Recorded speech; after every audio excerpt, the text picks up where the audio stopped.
નમસ્કાર મિત્રો, હું રાજકમલ પ્રિયવંશી નોકરી એકેડેમી 108 યુટ્યુબ ચેનલમાં આપનું હાર્દિક સ્વાગત કરું છું. ફરી એકવાર આપણે લઈને આવ્યા છે ગુજરાતી વ્યાકરણ પ્રશ્ન 50ની આજે ચર્ચા કરીશું. આમ તો અમે ગુજરાતી વ્યાકરણનો બીજો ભાગ લઈને આવ્યા છે, જેમાં 51 થી 100 સવાલની આપણે ચર્ચા કરીશું. અમારા દરેક વિડીયોમાં મારો એવો પ્રયત્ન હોય છે કે અગાઉના વિડીયોમાં આવી ગયેલો પ્રશ્ન ફરી રિપીટ ન થાય, એ માટે અમારો પ્રયત્ન રહે છે.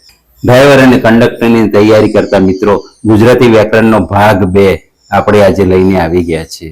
ગુજરાતી વ્યાકરણ ભાગ 2 માં આપણે ગુજરાતી વ્યાકરણના 51 થી 100 સવાલની ચર્ચા કરીશું. અગાઉના વિડીયોમાં મેં 50 પ્રશ્નોની ચર્ચા કરી લીધી છે. તમે આ વિડીયો યુટ્યુબમાં જોઈ શકો છો. ભાગ 1 જોઈ લેજો અને ભાગ 2 પણ જોવા માટે ખાસ વિનંતી છે.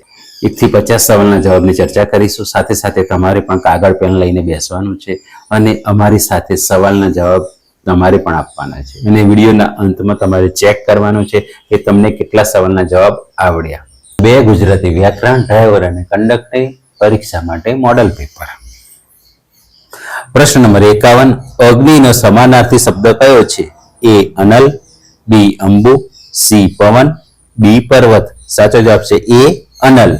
પ્રશ્ન નંબર 52. પૃથ્વીનો સમાનાર્થી શબ્દ કયો છે? એ ગગન, બી વસુંધરા, સી સાગર, ડી અનિલ. સાચો જવાબ છે બી વસુંધરા. પ્રશ્ન નંબર 53.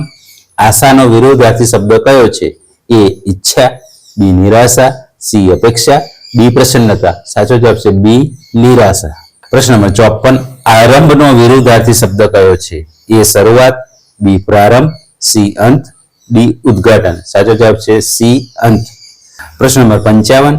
કમળ માટે યોગ્ય સમાનાર્થી શબ્દ કયો છે? એ પંકજ, બી પર્વત, સી પલ્લવ, ડી પાષાણ. સાચો જવાબ છે એ પંકજ. પ્રશ્ન નંબર 56. વૃક્ષનો સમાનાર્થી શબ્દ કયો છે? એ તરુ, બી તરણું, સી તૃણ, ડી તરંગ. સાચો જવાબ છે એ તરુ. પ્રશ્ન નંબર 57. વિજયનો વિરોધાર્થી શબ્દ કયો છે? એ સફળતા, બી પરાજય, સી પ્રગતિ, ડી સિદ્ધિ. સાચો જવાબ છે બી પરાજય. પ્રશ્ન નંબર 58. કૂપનનો યોગ્ય અર્થ કયો? એ ઉદાર, બી કંજૂસ, સી બહાદુર, ડી બુદ્ધિશાળી. સાચો જવાબ છે બી કંજૂસ. પ્રશ્ન નંબર 59. અવળચંડાઈ કરવીનો અર્થ શું થાય? એ મદદ કરવી, બી વિરુદ્ધ વર્તન કરવું, સી શાંતિ રાખવી, ડી ઝડપથી દોડવું. સાચો જવાબ છે બી વિરુદ્ધ વર્તન કરવું. પ્રશ્ન નંબર 60. દાંત ખાટા કરવા રૂઢિપ્રયોગનો અર્થ શું થાય?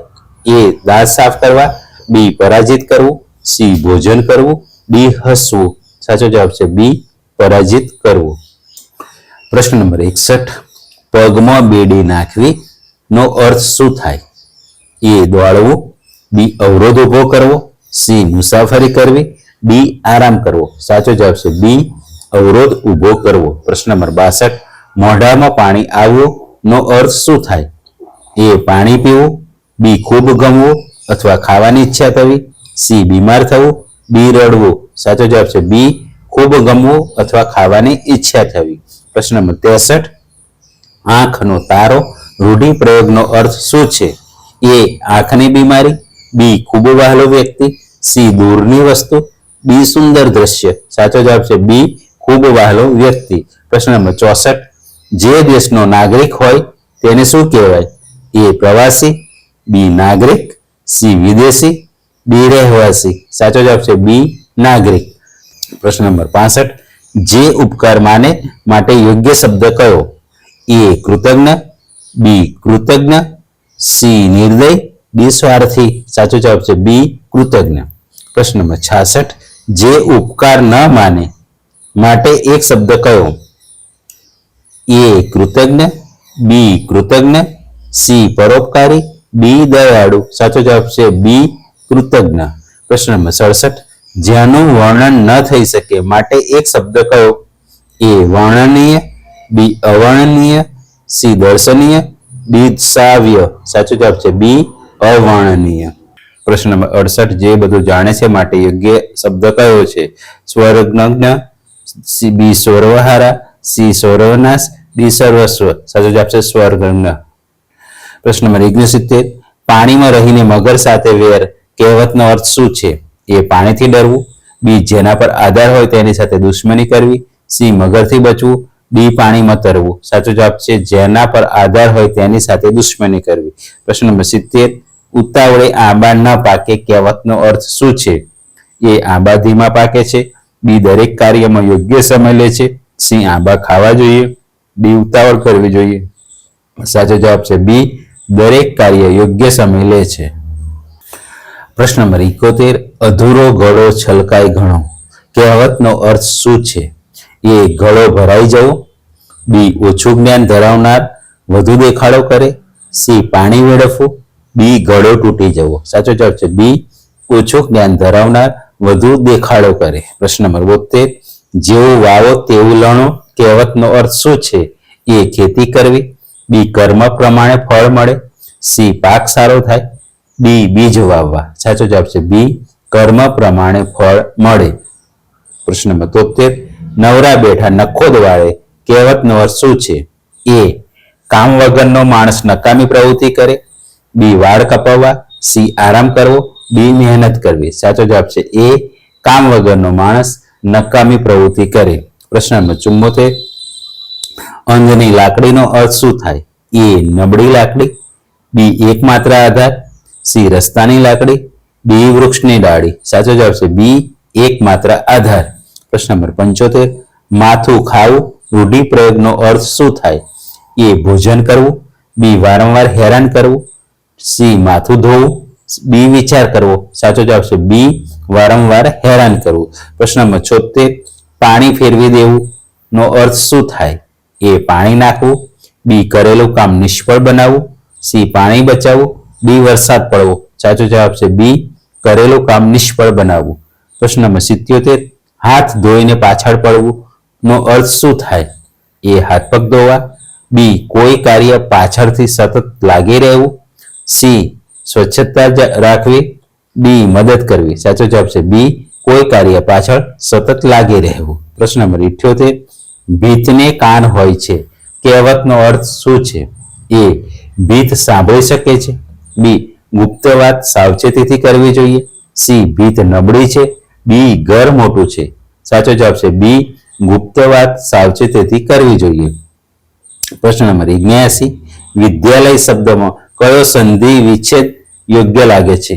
એ વિદ્યા વત્તા આલય, બી વિધ વત્તા ચાલય, સી વિધ વત્તા આલય, ડી વિદ્યા વત્તા લય. સાચો જવાબ છે વિદ્યા વત્તા આલય. પ્રશ્ન નંબર 80, મહેશનો સંધિ વિચ્છેદ કયો છે? એ મહા વત્તા ઈસ, બી મહ વત્તા ઈસ, સી મહી વત્તા ઈસ, ડી મહા વત્તા એસ. સાચો જવાબ છે એ મહા વત્તા ઈસ. પ્રશ્ન નંબર 81, પરમેશ્વરનો યોગ્ય સંધિ વિચ્છેદ કયો છે? એ પરમ વત્તા ઈશ્વર, બી પર વત્તા મેશ્વર, સી પરમા વત્તા ઈશ્વર, ડી પરમ વત્તા ઈશ્વર. સાચો જવાબ છે એ પરમ વત્તા ઈશ્વર. પ્રશ્ન નંબર 82, દિગ્ગજનો સંધિ વિચ્છેદ કયો છે? એ દીક વત્તા ગજ, બી દીગ વત્તા ગજ, સી દી વત્તા ગજ, ડી દિશા વત્તા ગજ. સાચો જવાબ છે એ દીક વત્તા ગજ. પ્રશ્ન નંબર 83, રાજમાર્ગમાં કયો સમાસ છે? એ કર્મધારે, બી તત્પુરુષ, સી ધંદ્ર, ડી બ્રહુવિહી. સાચો જવાબ છે બી તત્પુરુષ. પ્રશ્ન નંબર 84, મહાપુરુષમાં કયો સમાસ છે? એ કર્મધારે, બી ધંદ્ર, સી દ્વિગુ, ડી બ્રહુવિહી. સાચો જવાબ છે એ કર્મધારે. પ્રશ્ન નંબર 85, ચતુર્ભુજમાં કયો સમાસ છે?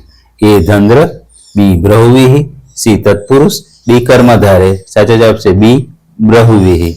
પ્રશ્ન નંબર 86, રાત દિવસમાં કયો સમાસ છે? એ ધંદ્ર, બી તત્પુરુષ, સી બ્રહુવિહી, ડી દ્વિગુ. સાચો જવાબ છે એ ધંદ્ર. પ્રશ્ન નંબર 87, દશાનનમાં કયો સમાસ છે? એ દ્વિગુ, બી બ્રહુવિહી, સી કર્મધારે, ડી ધંદ્ર. સાચો જવાબ છે બી બહુવ્રીહી. પ્રશ્ન નંબર 88, લાલ ફૂલમાં લાલ કયો શબ્દ પ્રકાર છે? એ નામ, બી સર્વનામ, સી વિશેષણ, ડી ક્રિયાપદ. સાચો જવાબ છે સી વિશેષણ. રામ ધીમે ચાલે છે અહીં ધીમો કયો શબ્દ પ્રકાર છે?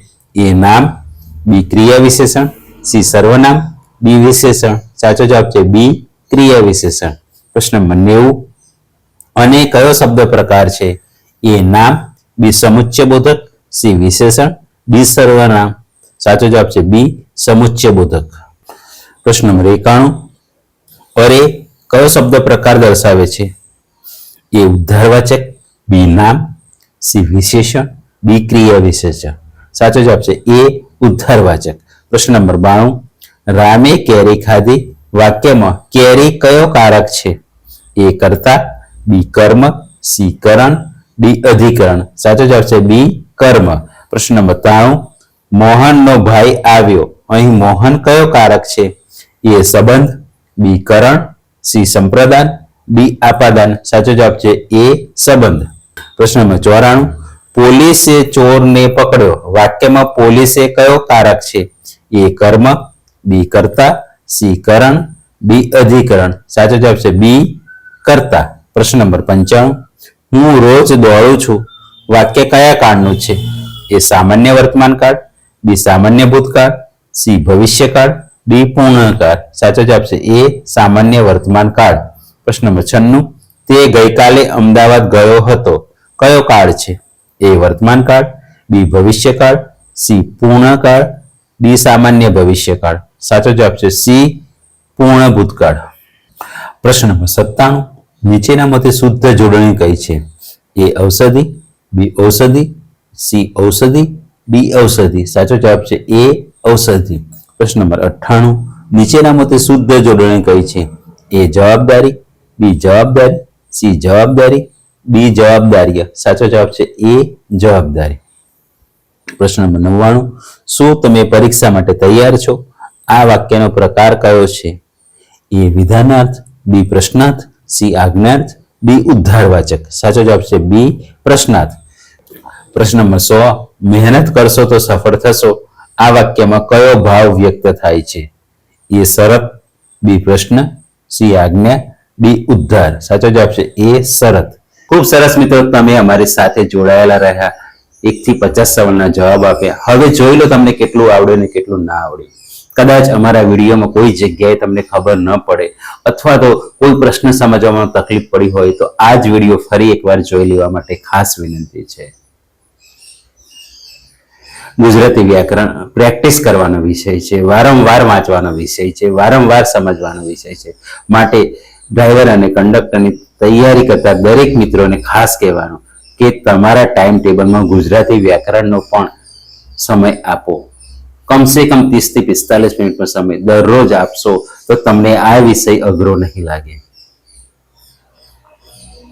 તમારા સૂચનો આવકાર્ય છે, તમારા પ્રશ્નો આવકાર્ય છે. કોમેન્ટ બોક્સમાં લખો અને અમને જણાવો. ખૂબ સરસ મિત્રો, તમે મારી ચેનલને સબસ્ક્રાઇબ કરી દીધી છે, પણ કદાચ સબસ્ક્રાઇબ ન કરી હોય તો અત્યારે જ સબસ્ક્રાઇબ કરવા માટે વિનંતી છે. અમારા વિડીયોને એક લાઈક આપી દો અને ખાસ તમારા મિત્ર મંડળમાં અમારા વિડીયોને શેર કરો. આપ સૌનો ખૂબ ખૂબ આભાર. આપ સૌના સાથ અને સહકારથી જ આ ચેનલ ચાલી રહી છે. અમે આ ચેનલને ખૂબ જ મહેનતથી ખૂબ સંશોધન કરીને વિડીયો બનાવી રહ્યા છીએ. અમારો એક જ હેતુ છે કે અમારા વિડીયો જોનાર તમામ મિત્રો પરીક્ષામાં પાસ થાય અને સરકારી નોકરી મેળવે. તમારો હેતુ છે મહેનત કરવાનો, અમારો હેતુ છે તમને માર્ગદર્શન આપવાનો. હું અને તમે બંને ભેગા થઈને એક વસ્તુ કરવાની છે. શું કરવાનું છે? મારે માર્ગદર્શન આપવાનું છે, તમારે નોલેજ મેળવવાનું છે, તમારે જ્ઞાન મેળવવાનું છે અને તમારે તમારી પરીક્ષામાં સફળ થવાનું છે. તો ચાલો મિત્રો, હવે હું રજા લઉં. ફરી આપણે મળીશું એક નવા વિડીયોમાં. આવજો.